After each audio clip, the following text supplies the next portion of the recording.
Hello, everybody. Are we live? Yes.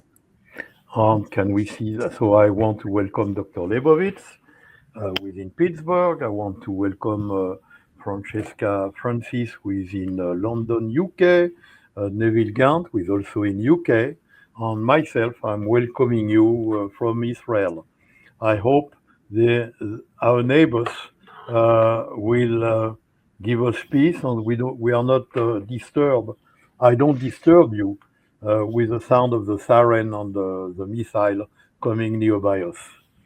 Uh, so, uh, Today is a event. We have a live event with the Mental Wellness Society, and we will welcome Francesca Francis, who is the winner of the Member of the Month at the Mental Wellness Society. And next slide, please. So we'll speak about. I want to speak about the Mental Wellness Society. We have grown since Dr. Lebovits and myself. By the way, I am Dr. Meyer, the CEO and co-founder of the Mental Wellness Society, and Dr. Lebovits is my partner. We have created that a few years ago from an idea when start COVID that we will not be able to continue to manage our life the way it was. People will not travel and it will be a different change. We were under the truth of all what we were planning. But the Mental Wellness Society now have more than 523,000 active members, from which members which are coming very often on the website are 125,000 on LinkedIn. We are growing at a rate of 5,000 members, new members every month, who are posting 2,500 posts, which are viewed by 2,700,000 views every month. So LinkedIn is considering us as a unicorn. And this is what has kept us together. I met Neville on the Mental Wellness Society. Francesca is a new laureate of the monthly uh, lottery to select the member of the month. Actually, we have over 6,000 members in the Mental Wellness Society in UK. So I guess Neville Gant will announce us some good news today about Mental Wellness Society on UK.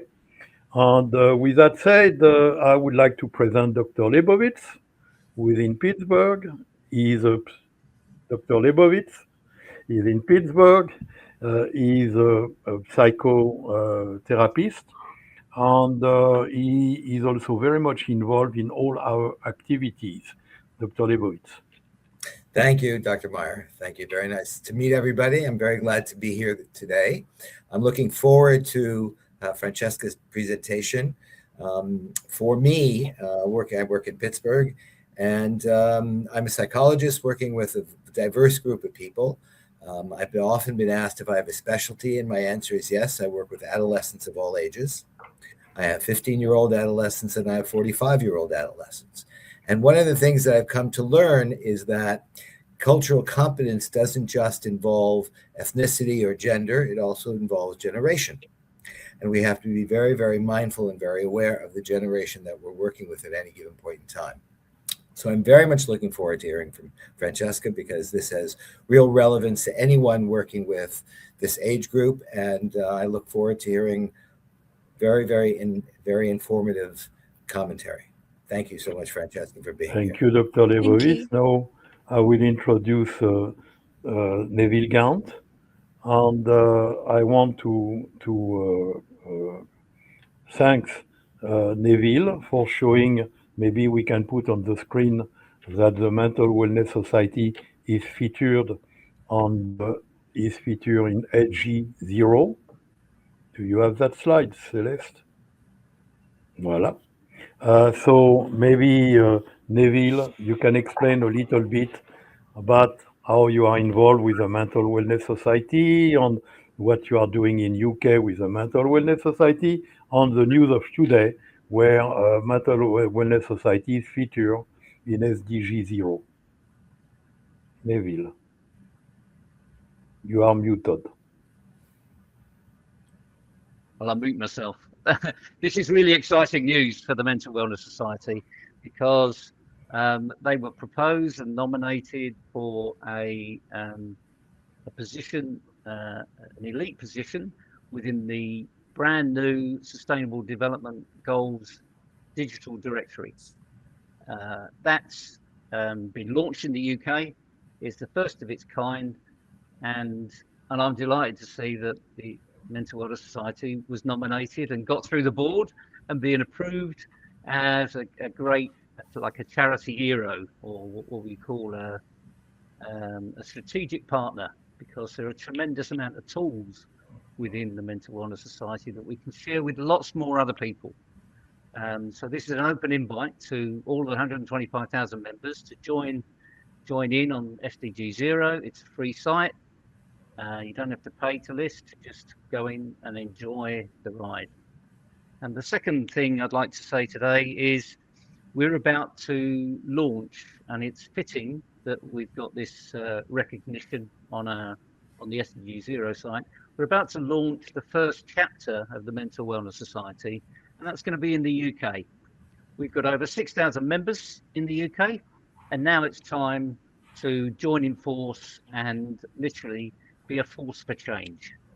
As we well know, one of the biggest problems in society is mental health, none least within the UK, where even to get an assessment is over 18 months, which is absolutely ridiculous. And I think we can accelerate that with all the tools the Mental Wellness Society has.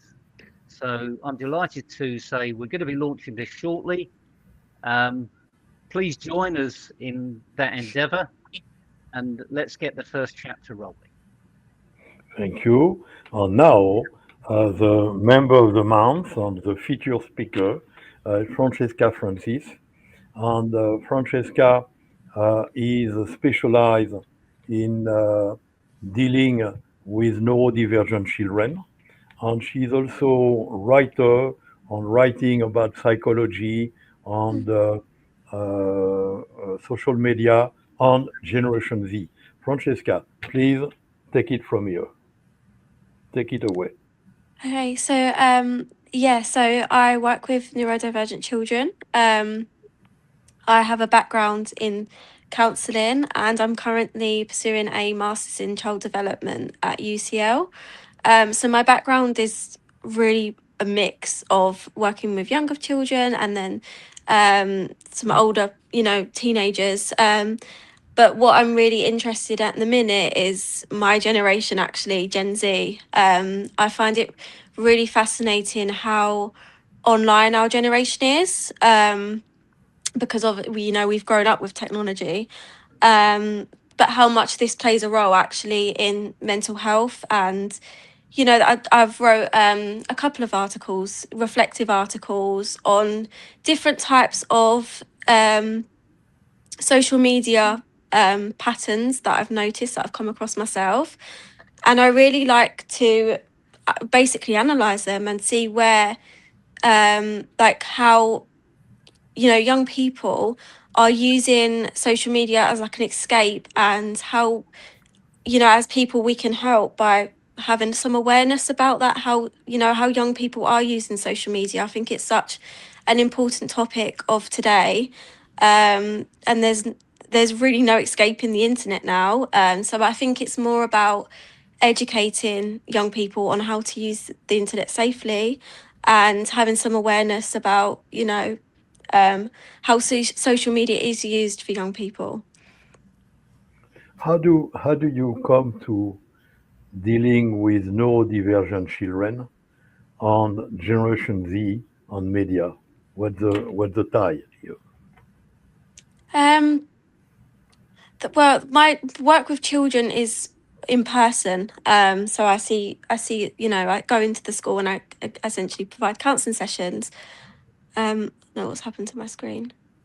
There we go. Sorry, it just went funny. And then with my generation, that's more of a passion that I've developed from learning, like from being on social media myself, but also coming from my background. I think I see it different. I guess I see it a bit differently, because the background I hold is, you know, in psychology.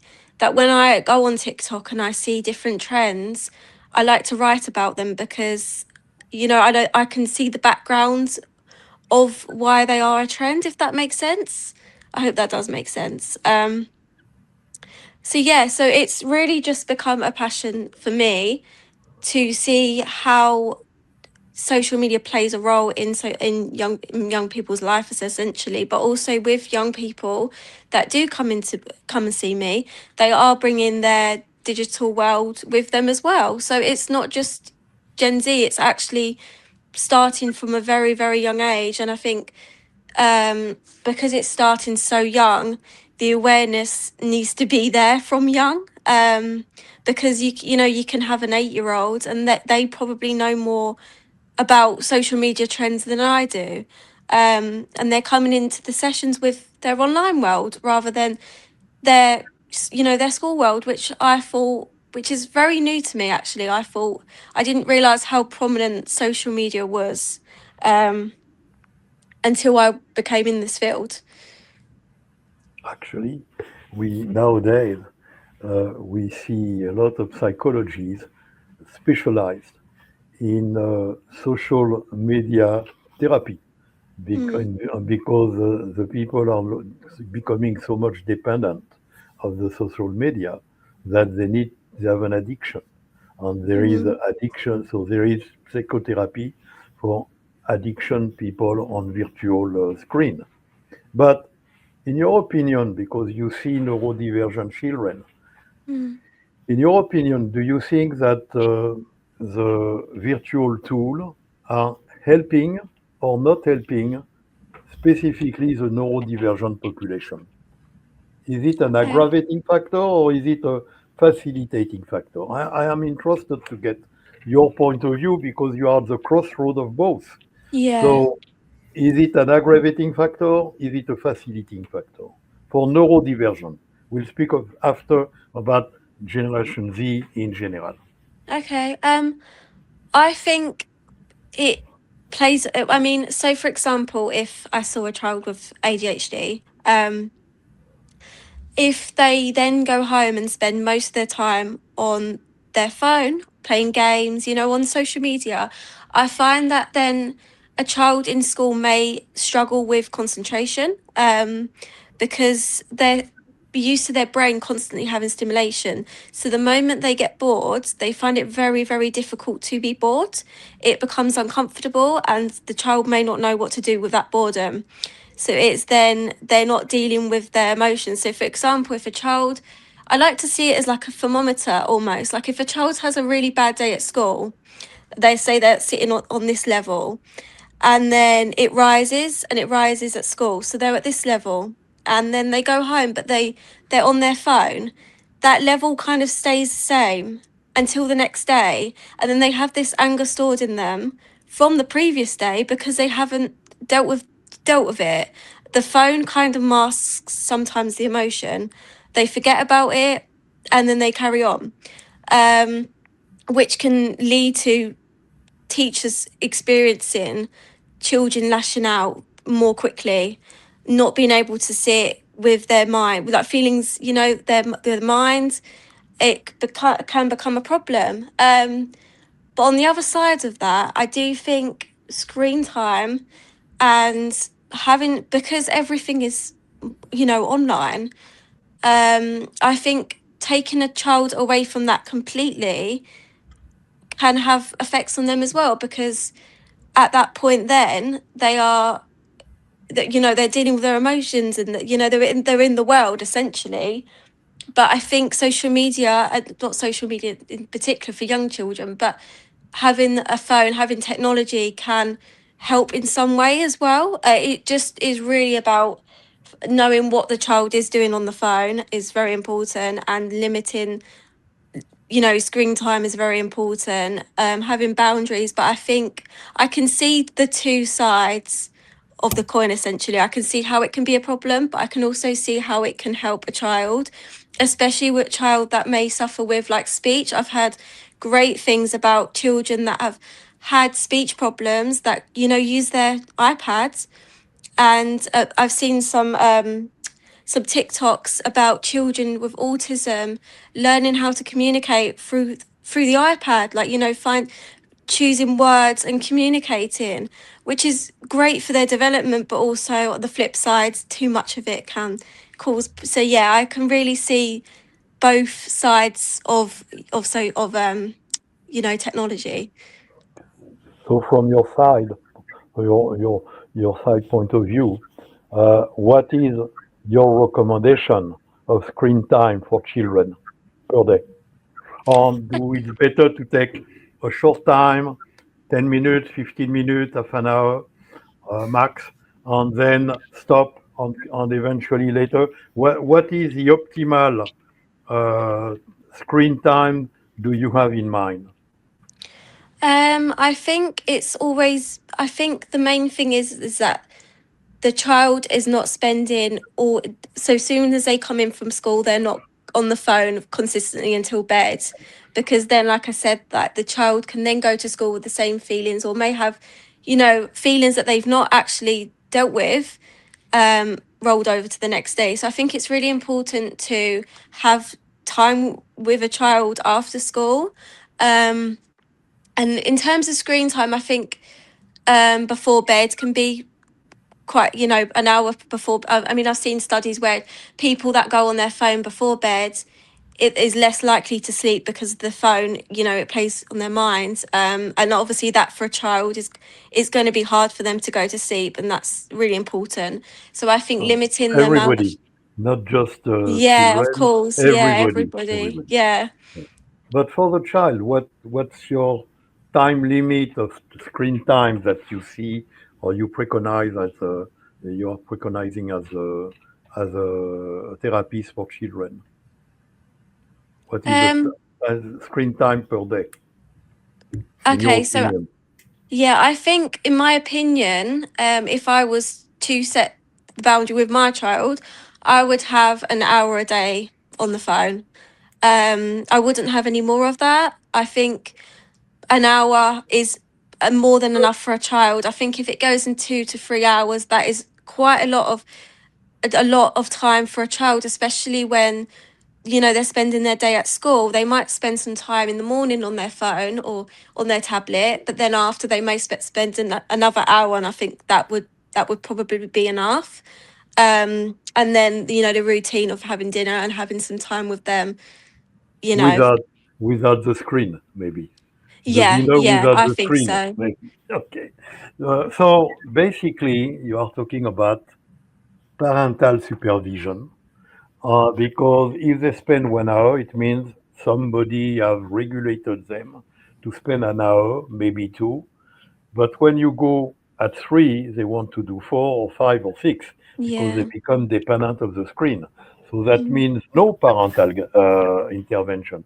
I have seen 2 days ago in a group of psychologists somebody who said, "How do I stop my child to spend the whole day on the phone?" Well, it's called parenting.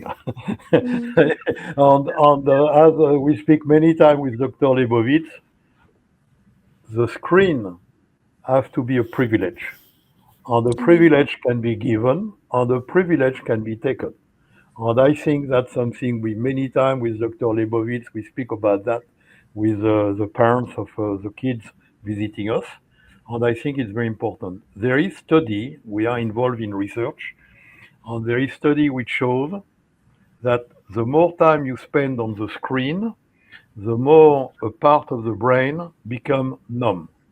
Mm, That part of the brain is a part of the brain for social interaction, which means that when there is a trauma, when there is stress, when there is a war, when there is this, there is that, PTSD or some type of difficulty, uh, what you need is to mingle and to develop social interaction to be able to get better and to become resilient.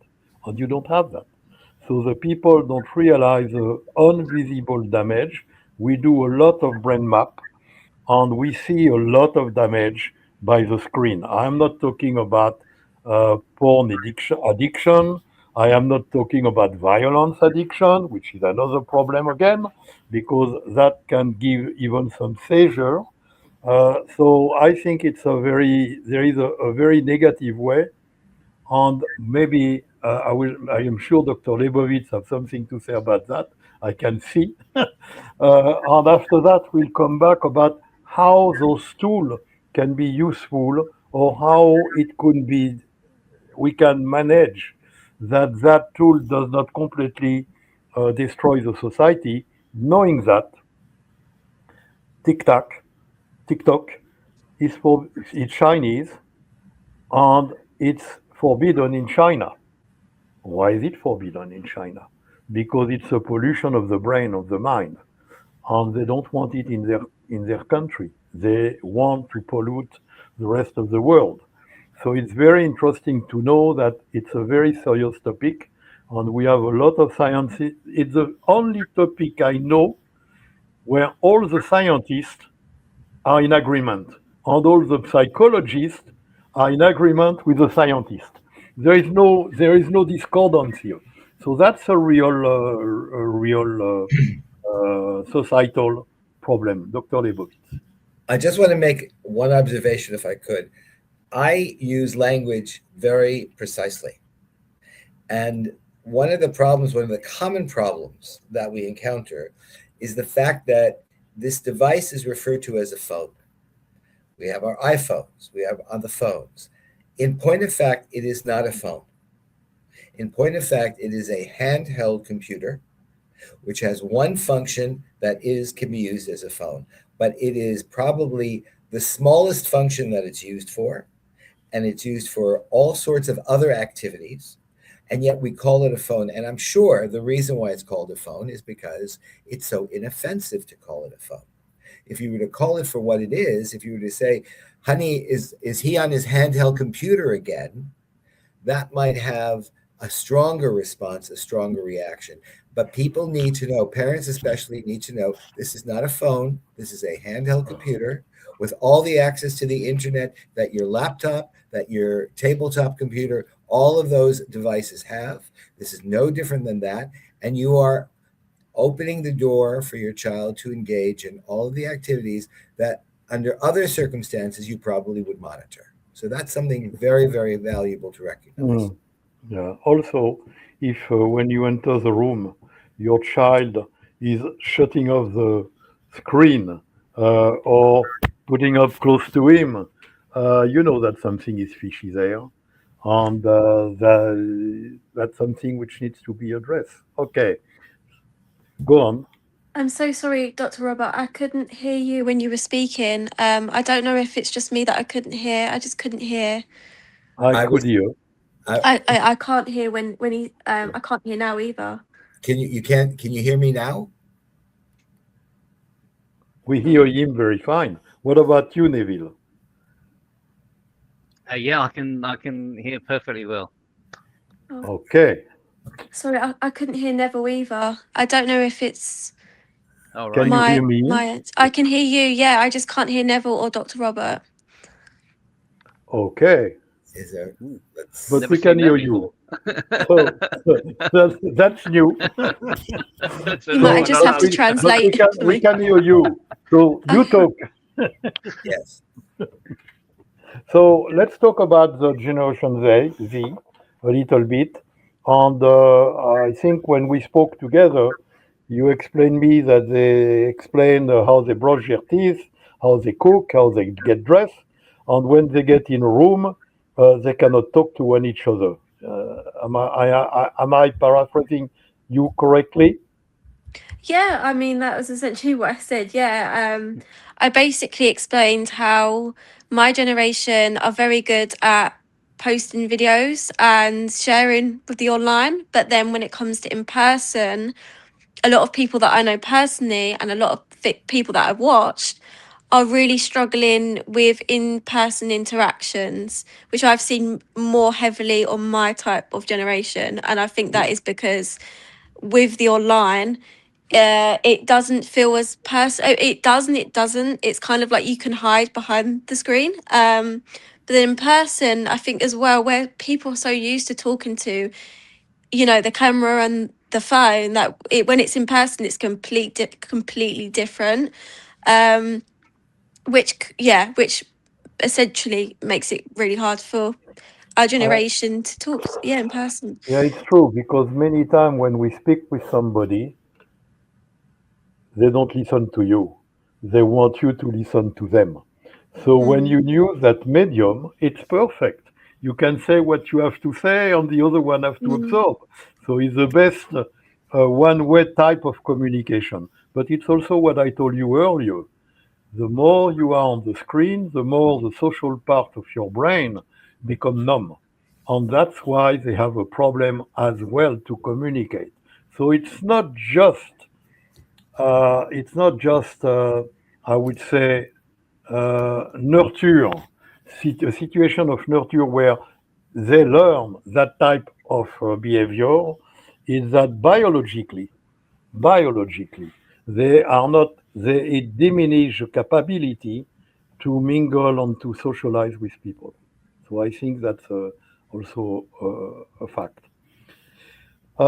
I would like to show Celeste. Can we show the page about the icon of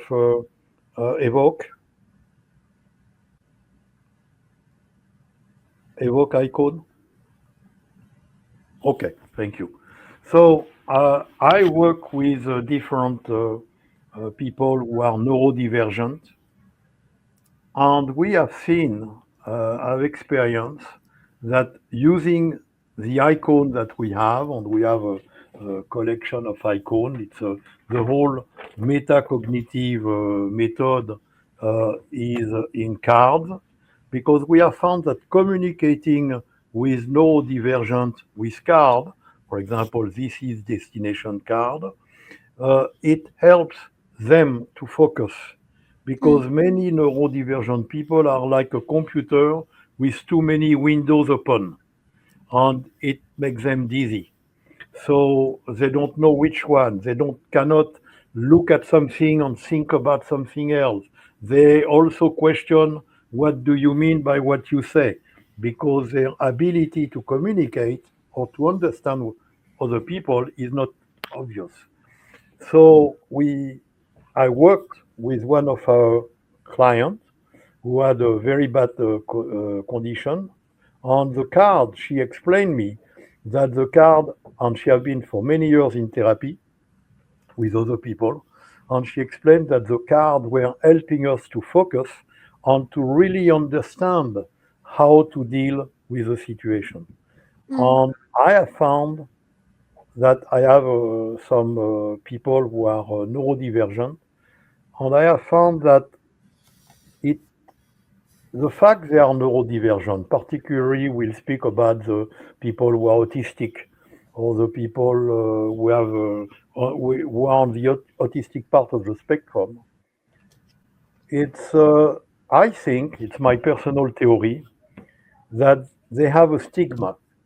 They have acquired a stigma because they are different than other people. They behave differently. If many neurodivergent have a tic and have some type of natural tic, and I think they all feel when the people are looking at them, intimidated or they misread the facial expression.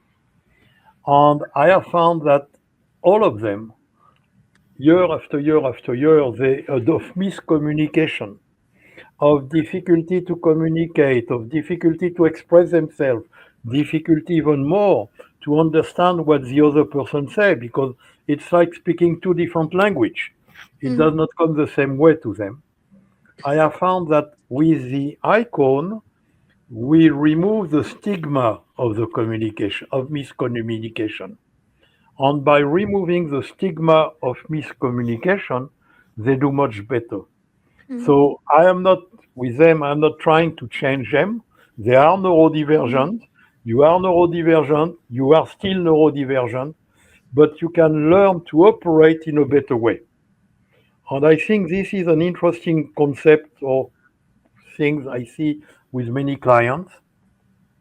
The fact we help them to accept themselves. I have one client in mind where I am going to work with a mother because actually the mother has expectations for the son which are not what the son can do. And the mother have a lot of resentment, of many years of frustration.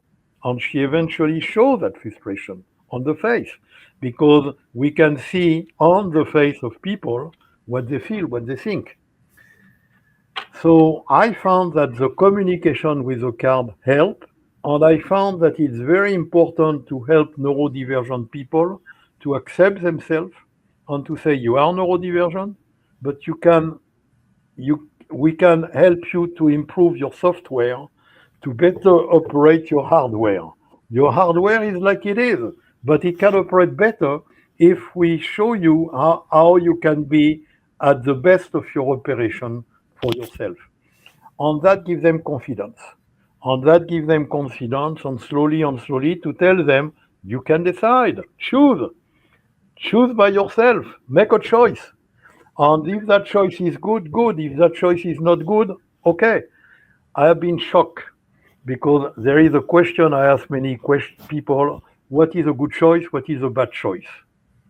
95% of the people say a good choice is what makes me feel good, and a bad choice is what makes me feel bad, which is very, very emotional, and it's not something which help to be, I would say, well functional. On this client who is neurodivergent, I say, what is a good choice and a bad choice after the third session? He told me, well, I guess a bad choice is what is not good for you, and a good choice is what is good for you. And I was amazed because I did not expect that from that client. And so that shows that the neurodivergent people are, I see several of them, are extremely intelligent. They can do things and see things other people don't. And this is where we need to help them to become to their own themselves, but to operate without the anxiety of, am I doing right? Am I doing wrong? What the people think about that? Maybe you can speak about that a little bit? Yeah. So I introduced a method of bringing in peg dolls to the sessions where they don't have a face. So these are blank dolls into the session, so the children can then put in their own emotions to the doll. So they can put in how they think the doll feels. They can put sad. They can put happy. Because I found what was happening is if I brought a doll in with a smiley face, for example, they would then they would latch onto that emotion. Does that make sense? So they would say, "Oh, I'm feeling happy," but deep down they had something they wanted to bring that wasn't so happy. So I removed the face, the emotion, and brought in these peg dolls, and it worked really well for neurodivergent children. They are just blank slates, and I think the most important resources with neurodivergent children is very, very simple resources, because the imagination and their feelings go onto the resources that you bring, which can be very, very useful in understanding their language and what their world essentially. So I think that worked really well. But that's basically what I was going to So we say. need to accept them like they are and make them Yeah. express Yeah. the real them, because what we see is not the real them. They try to not disturb, or they try to not uh, make to be disturbing for the other people around, because they are used to be looked in a different way. And when you accept them, I see that when they feel in confidence, they feel that you don't judge them. You Mm, feel that you help them. You are not there mm, to judge. You don't tell them what to do. You give them a choice. You can do this or you can do that. And mm, I have found that teaching them a binaural choice, which is a method we developed with Dr. Lebovits, we have great results because we remove the uncertainty on all the other possibilities and it is yes or it is no, it is a green door, it is a red door. You want to say some word about that, Dr. Lebovitz? You said it best. And the you can identify choice based on what it is you're trying to achieve. A good choice becomes whatever makes it easier for me to get there, and a bad choice is whatever makes it harder for me to get there. So choices become much clearer when you have clarity in terms of the destination you want to reach. So we have found recently that the giving a sense of agency to all our client, patients, or people we see is the best way to get them out of the psychological issues they have or even trauma because they are apprehensive of making a choice. They are in external locus of control. Everything happened to me. I cannot choose. I cannot decide. I cannot do this. And when we give them agency, meaning I see a choice and I do it, that's the important two step. I see and I can do. It gives them automatically confidence in themselves, and then they become to get slowly by slowly. It's a little seed, but it can grow very big. Then it develop internal locus of control. And I have seen that when the autistic and neurodivergent people have that feeling, it's very important because you were speaking about PTSD, which is also on the spectrum, ADHD. Many ADHD people look strong, they give the impression to know everything, to be the big dog in the room, but inside their head, they feel they have a lot of doubt, a lot of self doubt, and they know that they are not the image they give. So when we give them, so they are not sure, they give an impression which is outside. But when we tell them, hey, you choose, you decide, and we give them the key of using agency, immediately it opens a very big area for them. Little choice, particularly with neurodivergent. You give a neurodivergent a little choice he can do. One of my clients, when you tell him, I say, you look much better on the screen. I guess. You are you more happy?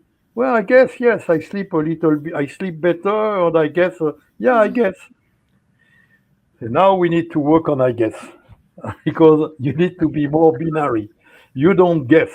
You like it or you mm, don't. You want it or you don't. You don't. And mm. when we give them that binary, the agency to choose in a binary way, I have found that they progress very, very quick. Have you seen that too? Yes, I think that's a very No, I good way to haven't. No, put it. I haven't seen that. We'll, we'll explain you more about our method one day. We hope to see our method to come to UK. Let's speak now about Generation Z. Dr. Lebovits was at a conference in Chicago and he was presenting about Generation Z. I share that document with you, Francesca, Yep. and with Neville. Maybe you can say a few words about what you presented in Chicago, Dr. Lebovits, Yes. and get the reaction of our colleague to tell us what they think.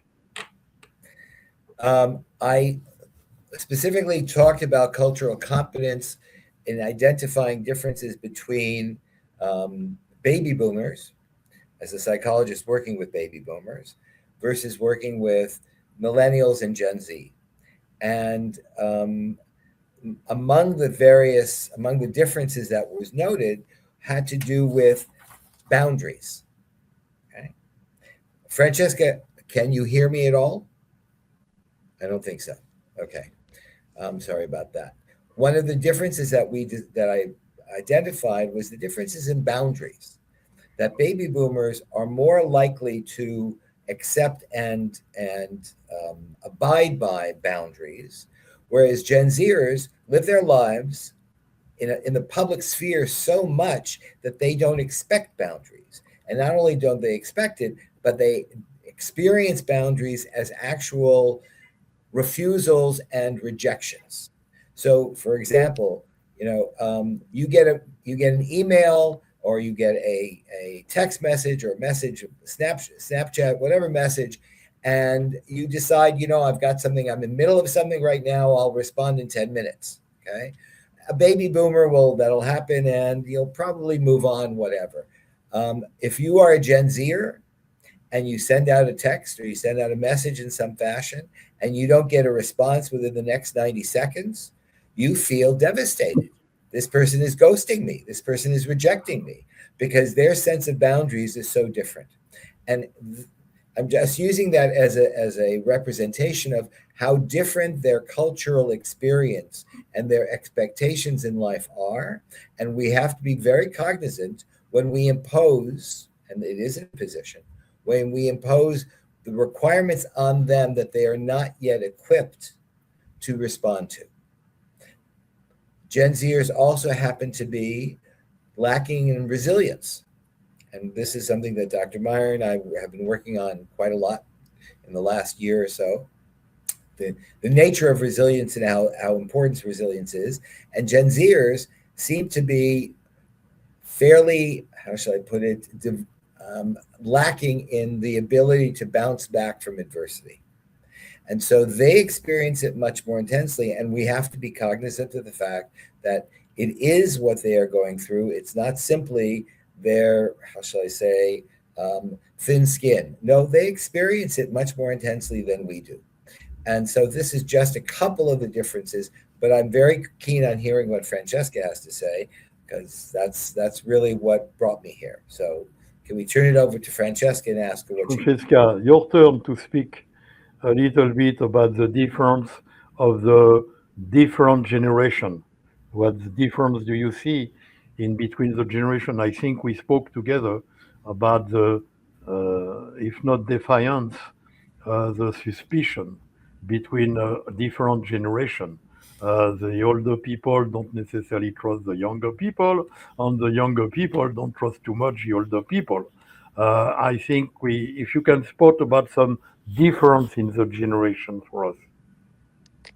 Yeah, I think my generation have grown up where technology has evolved to the point it is today.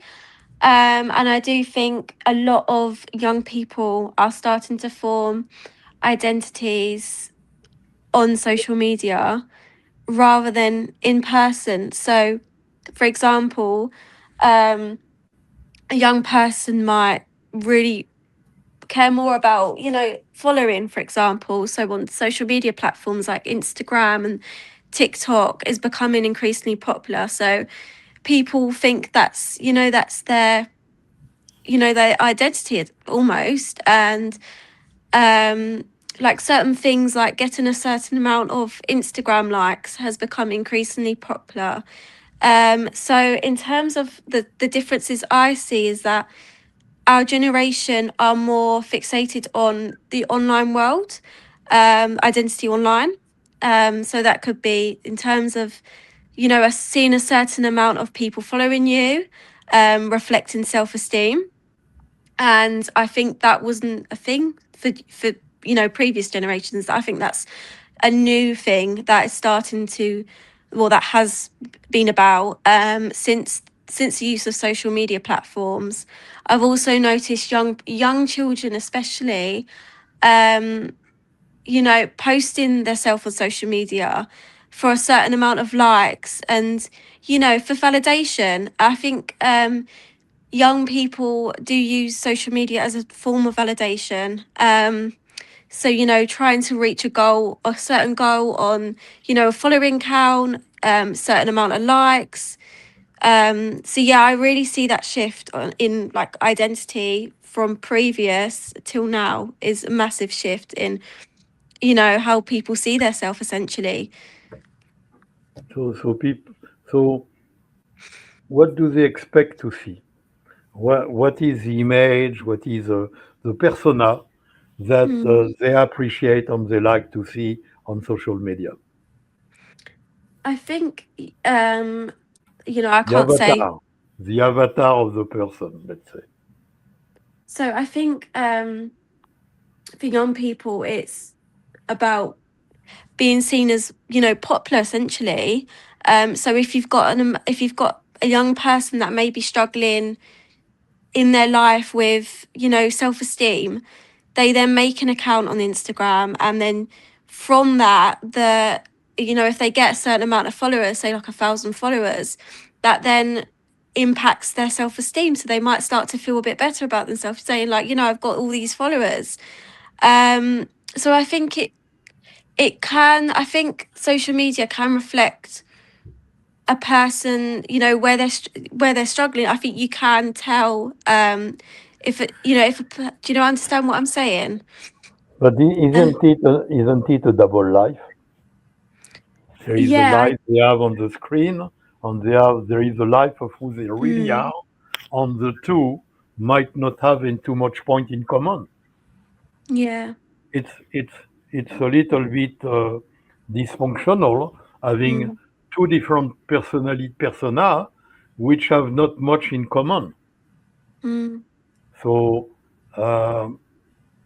and do you see Generation Z client coming to see you as client?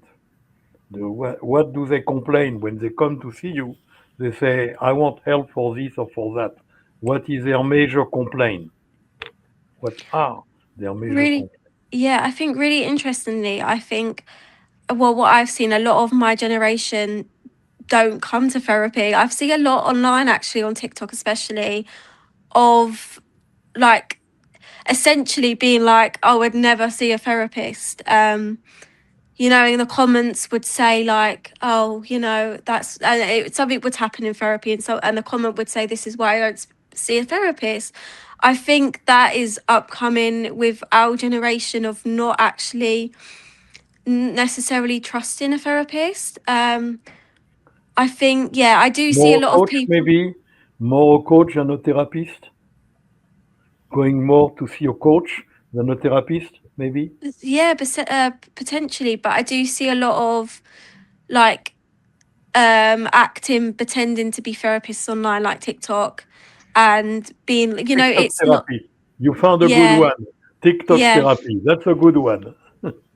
yeah, and just really not really understanding what therapy is essentially about. I see a lot of role play of young people pretending, like Gen Z being a therapist. It's almost like a mock of, you know, of essentially the job.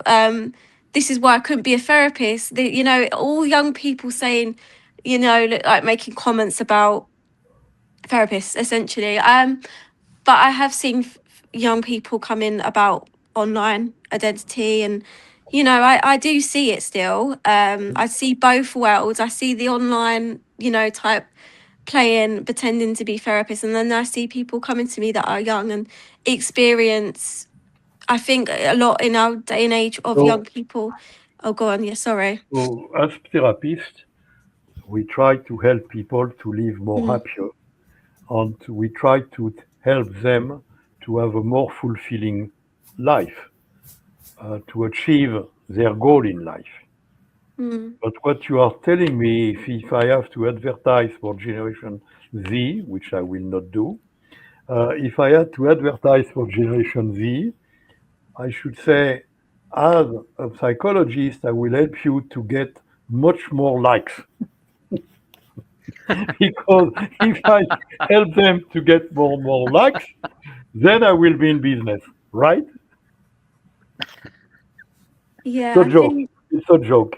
Yeah, yeah. Okay. I think also we spoke many times of the difference in generation that the Generation Z is getting married much older, they stay much longer with the parents. They are less, we found in studies, they are less committing themselves. They are less committing on different things. And actually, they married later, and they don't buy as young as before a house. Maybe Dr. Lebovits, you have some senses about that. I've looked at some interesting data on not so much marriage rates, so that the rates have declined dramatically too, but the age at which people get married. And there seems to be a negative correlation between the age at which people get married and home ownership. So, for example, in the 50s and the 60s, the average age of marriage for males would be about 21, 22, and for females, about 19, 20. In most recently in 24, 25, the data shows that the average age of getting married is for males is about 30, 31, and for females is about 28, 29. Now, most people don't start saving for things like a house for long-term sort of commitments until they get married. So the consequence of that is that back when people were starting to save for homes about 10 years earlier than they do now. And that's one of the reasons why, that's just one of the reasons, I'm not saying it's the reason, but it's one of the reasons why home ownership among under 30s today is about 13%, whereas in the 60s and the 70s is closer to 35%. So there really is a shift in culture in so many different ways because of the delay in developing certain, future-oriented goals. Mm-hmm. I have to say also that I have many friends online who are strongly neurodivergent and extremely successful. And I have found a lot of people who are extremely successful online, and they are very deeply neurodivergent, meaning that when they are online, they can give an impression, they can do something, and when the camera stop, uh, it's a different story for them. But they can focus their energy, their attention, their intelligence, because they are very intelligent. They can use their intelligence because they see more the detail. They are detail oriented. And I have found that there is a lot of neurodivergent people who are extremely successful online. And that's also something. Neville, before we stop, you have any thought or anything which come to your mind? Well, Because I was doing, you have been an educator also. yeah, such an educator, yeah. Um, I remember something that a good friend of mine, Sir Ken Robinson, said once. There's a reason why Instagram is called Insta, and it's the instant gratification. And the funny thing is, I tried to get him to do a TED talk on it, but he never would. I wish he had, because it probably would explain an awful lot why millennials and Gen Zs, you can be American if you like. I'm British, so it's a Z, not a Z. Thank you, Dr. Lebovits, for laughing. Um, but it's a reason why we've created a bit of a monster of this instant gratification, and the internet doesn't help.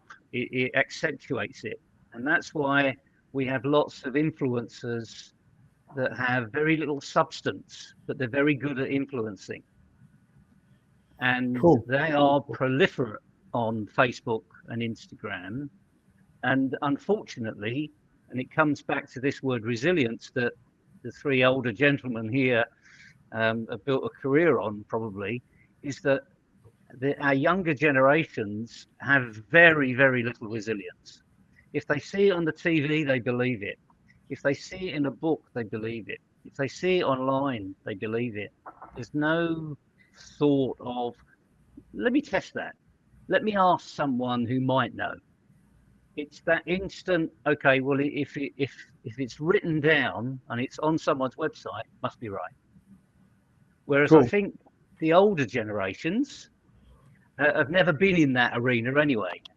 I mean, I grew up with the Encyclopedia Britannica. We couldn't afford it at home, and we had to go to the local library. That's a massive difference between this personal computer, as Dr. Robert quite openly says. It's not a smartphone. It's not a phone. It's a personal computer. It's got more power, and I'm looking on one, right?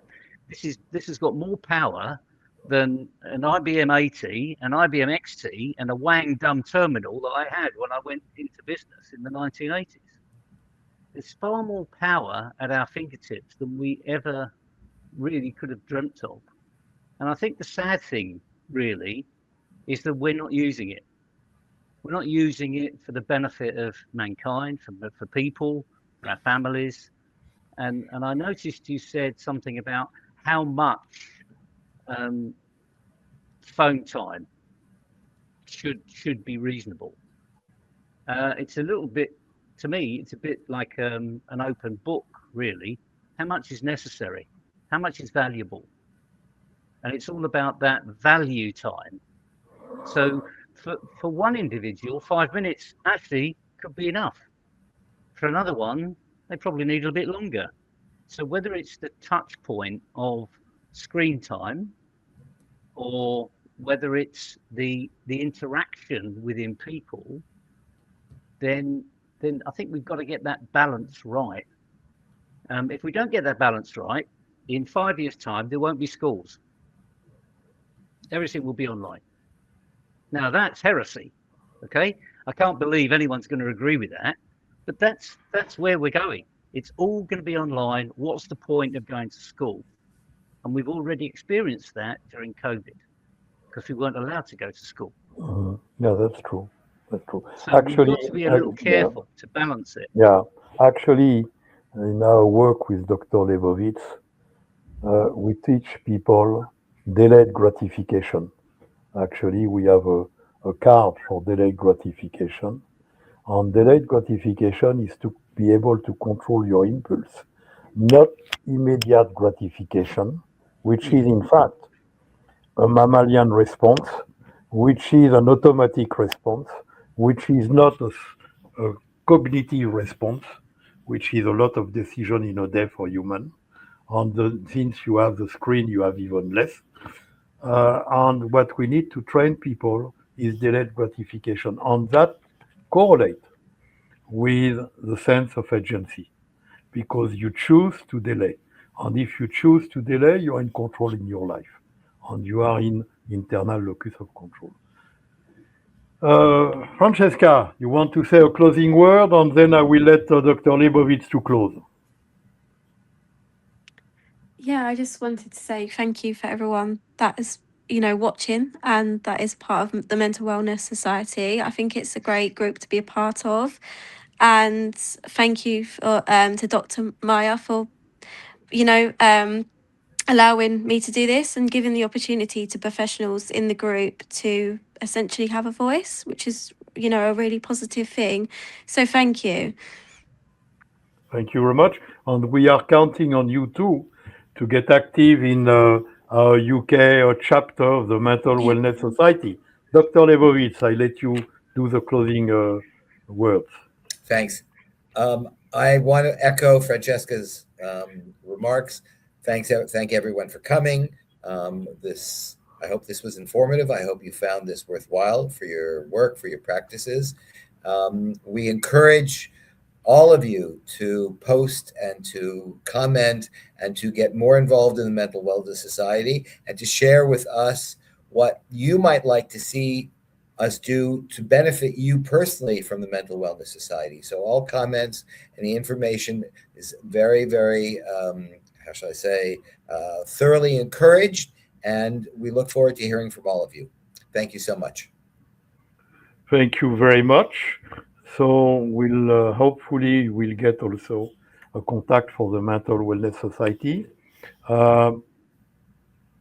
We try to grow with people who are like-minded than we are. We are looking to make people to have a better life around us, to be more happy of life. despite condition. You can be confronted to missile coming, you can be confronted to difficulties, but it's when you need to know that the value of your life have nothing to do with the screen time. It has to do with the relation you develop, about the pleasure to have your friend to say, how are you doing? I see that there is bad news in your area. Well, that is really something important. And to me, I guess when I receive that, it's certainly the type of feeling that the Generation Z receive with many like. one, how are you doing is more important than 1,000 likes. So, okay. Thank you, Dr. Lebovits. Thank you, Neville. Thank you, Francesca. We cannot wait to work with you and make this UK chapter a very strong and efficient chapter, and to spread the word in UK. Thank you so much, and see you soon. Be well. Bye bye.